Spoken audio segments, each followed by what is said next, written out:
In the serene suburbs of Connecticut, just between office complexes and upscale shops, lurks the headquarters of a company many haven't heard of. However, it might very well own the brand of your toothpaste, the logo on your cereal box, and even shares of your retirement fund. It never chases brand loyalty, and it certainly never advertises on television. For all the publicity, it does not care if people know its name. However, this firm, which we shall refer to as the Orion Group, has built an empire to which this firm's name might as well be a silent thanks for all the support to all consumers. This empire stretches silently into every aspect of your life. In the 1980s, Orion Group started as a simple financial management company. As years went by, the firm became more and more proactive about acquiring other businesses. Unlike other firms, Orion Group was not married to a specific product. They were flexible and able to adapt, allowing shifting trends to guide pivotal changes in the company's direction. Other businesses were not simply taken over and controlled. In fact, Orion Group integrated into their very systems, establishing itself through convoluted webs of subsidiaries, shell corporations, and even placements in boardrooms. Orion controlled over entire sectors of the economy, and there was nothing the other businesses could do about it. You might think you are picking between different brands in the grocery store, such as Colgate or Crest, Lay's or Doritos, and even Pepsi or Gatorade. Here's the catch, though. Orion Group holds the majority stake in all of those listed brands. It doesn't matter which one you buy. The money flows to the same place. Orion's power extends beyond grocery store items and American household brands. They also hold chunks of major banks, oil conglomerates, Illinois pharmaceutical giants, and even defense contractors. Orion's reach is so extensive that the collapse of one of their holdings could send shockwaves across dozens of industries. Now it gets interesting. Orion does not operate under that name on paper. They hide behind dozens of smaller names, some of which you might recognize while others are deliberately boring and unmemorable. Each of these companies is independent and operates on its own. However, cull through the fine print and you will discover the same board members, the same investment firm addresses, and the same offshore accounts that would funnel everything back to Orion.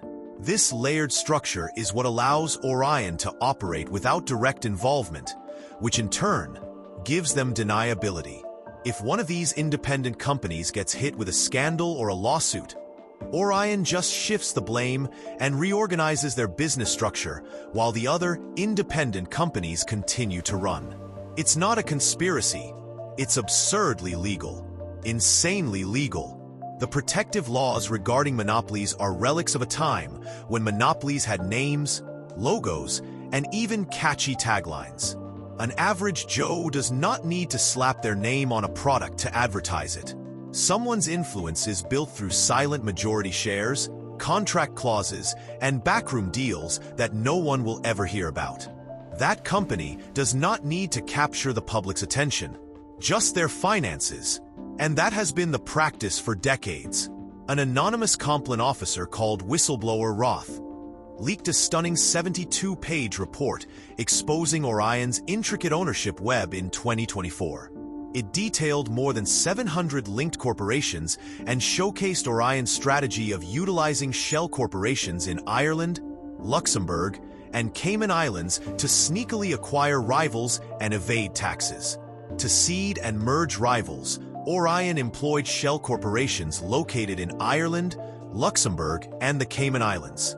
Although the leaks surfaced on the dark web, it was ignored by mainstream media, not because it was false, but because it was too convoluted, too intricate, and too much to unravel. Roth disappeared 3 days after the leak.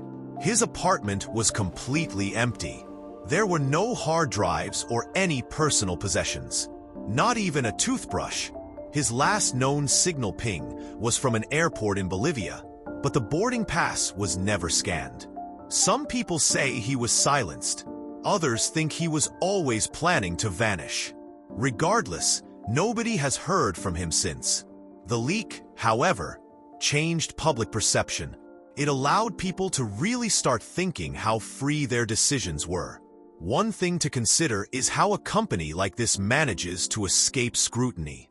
It is quite simple, actually. They fund the people that create policies. Orion has quietly donated millions to both sides of the political aisle, which is silent lobbying not to gain favor, but to maintain silence. It is not about enacting new policies. It is about ensuring that no old policies are enforced. And since most politicians do business with these corporations, no one is sounding the alarm. A former senator put it well when he stated off the record, "Orion doesn't need to be in the news. They just need to be in the margins." Consider that statement for a moment. The real influence does not lie with the interviewing CEO. It lies with the man who, from a distance, has the power to control the appointment of CEOs across 5 industries. That is Orion's form of power, invisibility. So, the next time you enjoy a snack, watch a show, or buy something, ask yourself who really gains from that. More likely than not, whatever decision you think you are making, it was Orion's decision long before you had the choice. Subscribe for more if you want to know more breakdowns like this. The world operates on a much deeper level than you realize.